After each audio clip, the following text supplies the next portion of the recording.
So thank you everyone for being here. I am Chelsea from the Teacher podcast. We have Miss Jasmine with us today. Thank you for being here. Jasmine is one of our lovely business development representatives. Absolutely. Your first Teacher podcast. Yay! Yes. And then we also have the lovely Jennifer Williams. Thank you for being with us today. Thanks for having me. Yeah, so Jen is a transformational leader in the education with 25 years under your belt. That's amazing. And through different roles such as a teacher, education activist, and a professor, to name just a few things. And Jennifer is inspired every day by teachers and students that are catalysts for making the world a better place. She's here with us now live at the Cami booth, and we are thankful for all of you for joining us today, and welcome again. Thank you so much for having me. I'm excited to be here, and anyone listening in later, we are like live at ISTE here, and our view is amazing looking at it. I know, just everyone looking in and watching. Great. We've never done a podcast live, so this is great. Thank you for joining us. And for those in the audience and listening back to this that may not know who you are, can you tell us a little bit about yourself? Oh, I'd love to. And again, thank you for having me. I was so excited to get the invitation a few weeks ago. I've been learning about Cami in the past couple months and seeing the buzz all over social media. So I was thrilled to join in. I am an educator from the United States in Florida. As you mentioned, I was in K-12 education for 20 years. I was a school principal. I was a speech language pathologist. Then I moved to higher ed and started doing a lot of work in spaces where teachers were wanting to come together and collaborate in a global way. So I have a nonprofit organization, Take Action Global, and we have the opportunity to work with teachers from 147 countries who are coming together around this topic of climate education.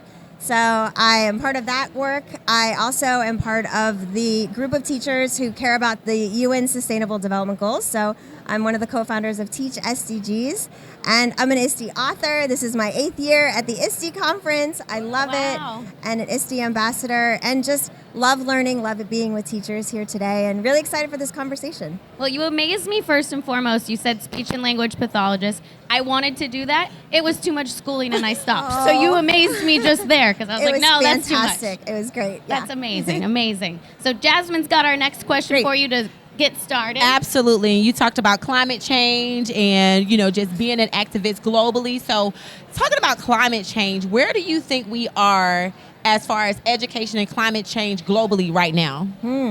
That's a fantastic question, because I think right now one of the spaces that we're finding that's really coming together and evolving is this idea around climate education. Because any teacher who is part of climate education right now, they're actually creating the future of this area. So climate action education is what we're doing work in. We really want students and teachers to come together, take action for the planet.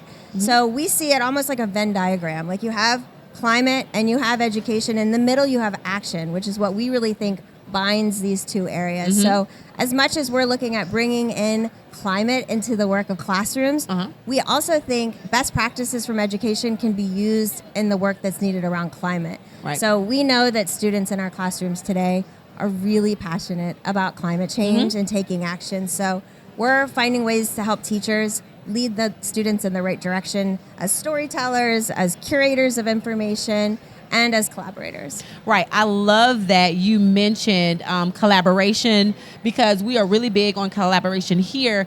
And also when you talk more about, just being in that space to where you can do that for students, or put students in a position that they can actually do more themselves, I think that's absolutely amazing. Well, love it. And they're the future, too. If you start them now, as they move on, then they're going to be what changes the state jobs that we're in they'll now. be in. The jobs, yeah, exactly. Right. So what are the best practices in climate action education, in your opinion? Yeah, that's really, that's part of the work that's evolving.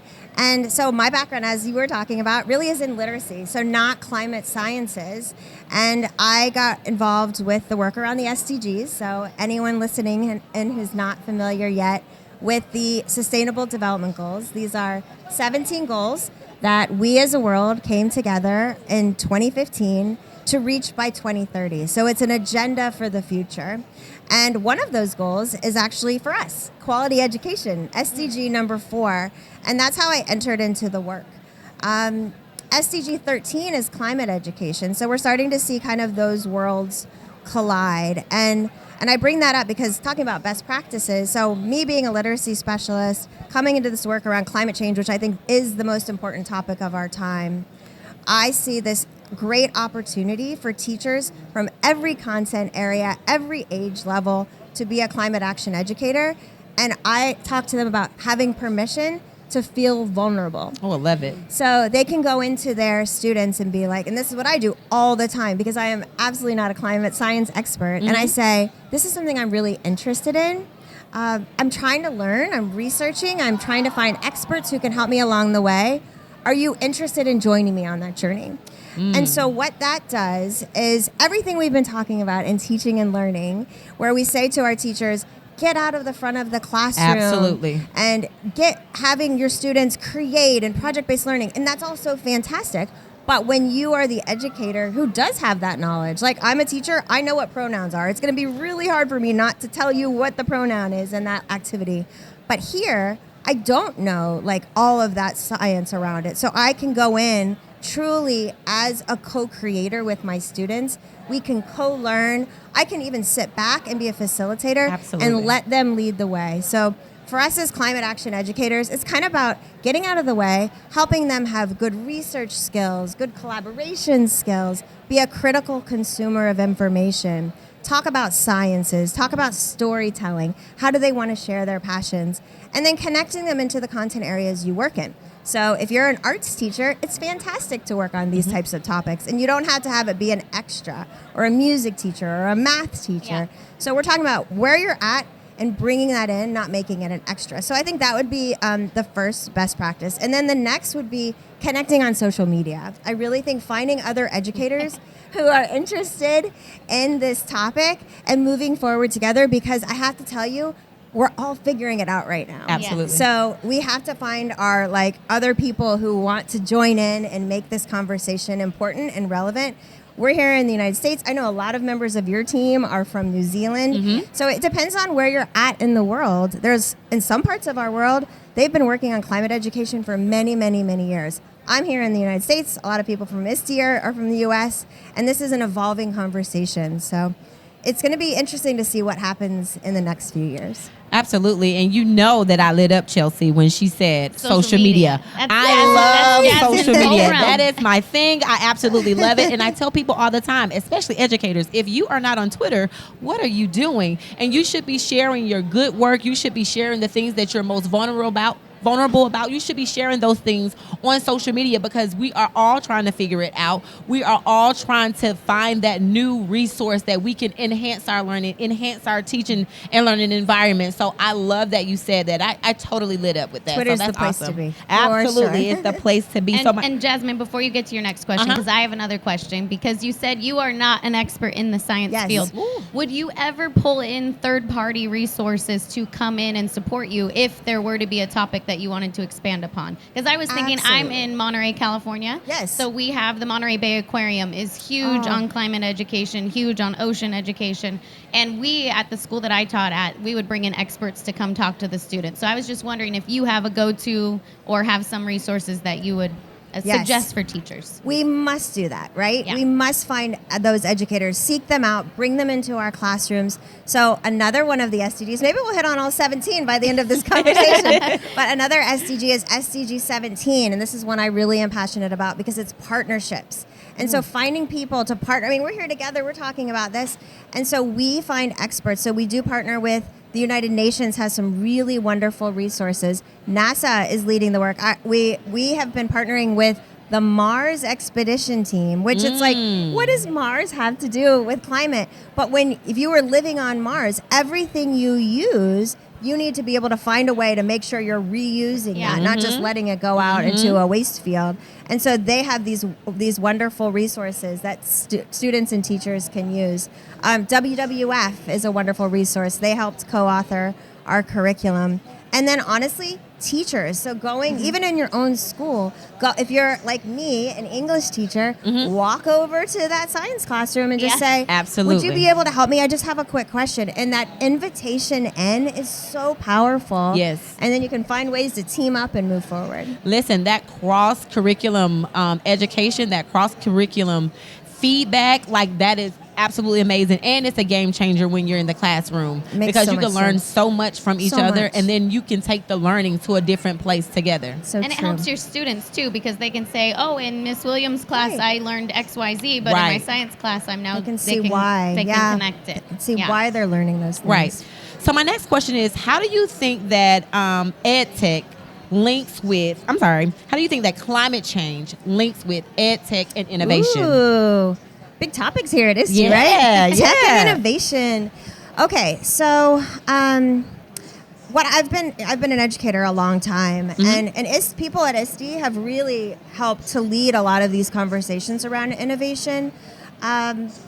Anyone listening and who's been doing a lot in ed tech, they might remember there was a shift from this idea, and even kind of we were saying teacher in the front of the room, but this idea of consumption. So the teacher has all the information, you're going to consume that information, and then that teacher is all knowing, and it's kind of like reading a textbook.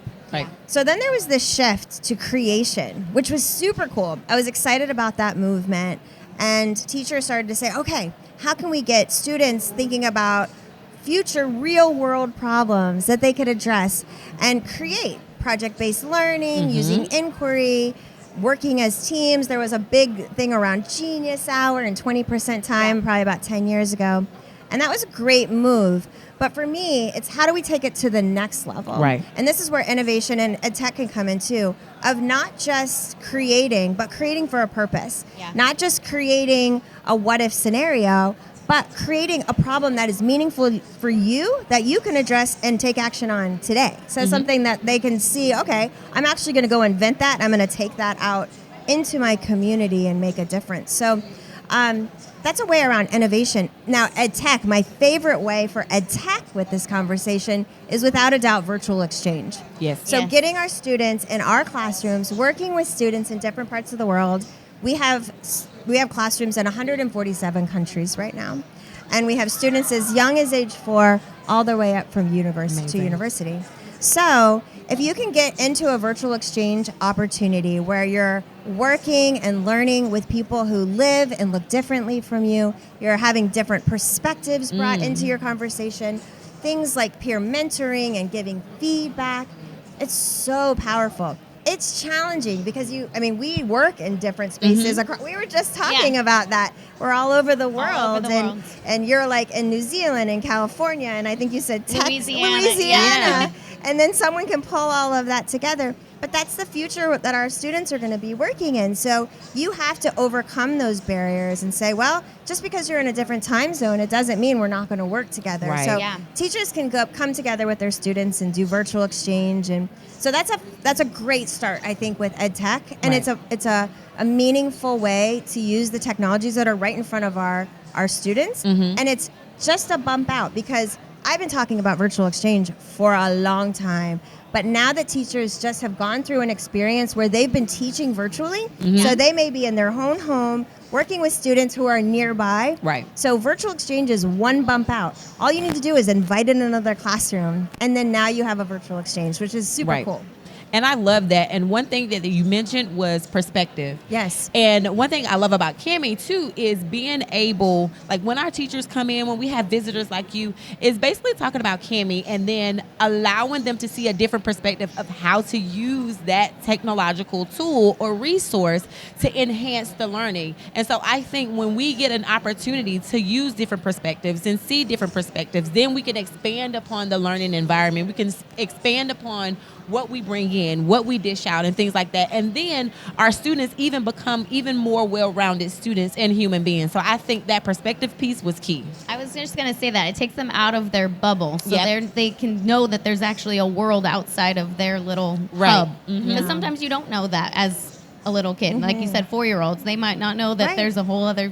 No, it's really Group of abstract people. for them. Yeah. But like I know my daughter's 16, and the school I was at when she was there and I was teaching, she was 4, And so we were doing virtual exchange. So this would have been 2010. Mm-hmm. And we were in a quad situation. We're in Florida. A school was in Turkey. We had a school, I think, in China and a school in Michigan.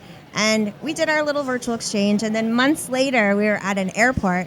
And little Grace pointed up at a map and she said, Turkey. Aww. I have friends in Turkey. And then the people we were with were like, no, you don't. She's like, no, "That's actually I cute." do. No, I And do. I'm like, no, she actually does. And so to be able to go out into the world and have that frame to think. Right. Yeah. I have friends now that I've met, educators in Ukraine and in Russia, and then people have their experiences, and I'm able to say, well, actually, I know people Right. from these places. And you can lend to that conversation Mm-hmm. new ideas based on what your lived experience. Absolutely. I love it. Love it. So our last question for you, most important, for those that are new to this. Yes. What is the best way for classrooms to get started? Because it might be overwhelming for teachers Right. who maybe have not ventured this way. I mean, I think the first thing, I always start with access. So finding ways that teachers can access the information and to kind of start with that vulnerability with your students. So access of ideas, of opportunities. You guys do so much of that too, we were just saying. But finding those resources, finding ways to bring those into your classrooms, starting small. The easiest thing is there's a poster that the United Nations puts out. It's called the Sdg Poster. It has the 17 goals. There's awesome colors and emojis. We love colors. Yeah, we love colors. It's really inviting. And if you hang that in your classroom, you'll have people come up to you and be like, what is that? I want to learn more. And then that's that opportunity for you to say, I'm curious and I'm learning. Do you want to join with me? And then you could say, let's find a researcher or an educator that knows about this, one goal around Right. poverty. That I'm not an expert in poverty, but maybe we can find someone who can help. So that would be a great way to begin. I love that. I love that because you don't always have to be the expert. And you said that earlier. Right. And not being the expert and being vulnerable enough to say, I'm not the expert, and then opening yourself up to the learning environment as well is also key, especially as an educator. And I was going to say, you mentioned being vulnerable, but even us having this topic, I was like, climate change and education. I need to educate Right, myself right. more on what it would be that I was teaching Yes. or thinking about. So as teachers, maybe getting on Twitter and typing in climate change for education People are and seeing there. what you can find Yeah. or resources, because I wouldn't even know. The first thing that comes to mind for me is recycling, but maybe because I taught kindergarten and that was one of the Right. standards, Great was start. like, what do you start with recycling? And it's So- a great question to ask Yeah. too. Is this the right place to start? We have hashtag Climate Action EDU is Okay. a hashtag. We love Twitter, Yes. so you can check it out there. Anyone's welcome to follow me, Jen Williams EDU, and I can share lots of resources and point them in the right direction. But Awesome. we'd love to welcome them in. We have a beautiful community of teachers that are from all around the world and really care about welcoming people in, making sure they have what they need, Yeah. and helping them find the right resources. So they'll be there waiting for them if they're interested in joining in. That's awesome. Again, can you tell them again what your handle is on yes, Twitter? it's at Jen Williams EDU. Jen Williams EDU. You guys make sure you go and follow. And again, thank you so much for being here with us. I'm more educated. I want to, if I was in the classroom, I'd go back to do it. But I'm glad to be here to support and educate these teachers here at ISTE. Thank you so much for having me. I really appreciate it, and have a great ISTE. Thank you. Thank you.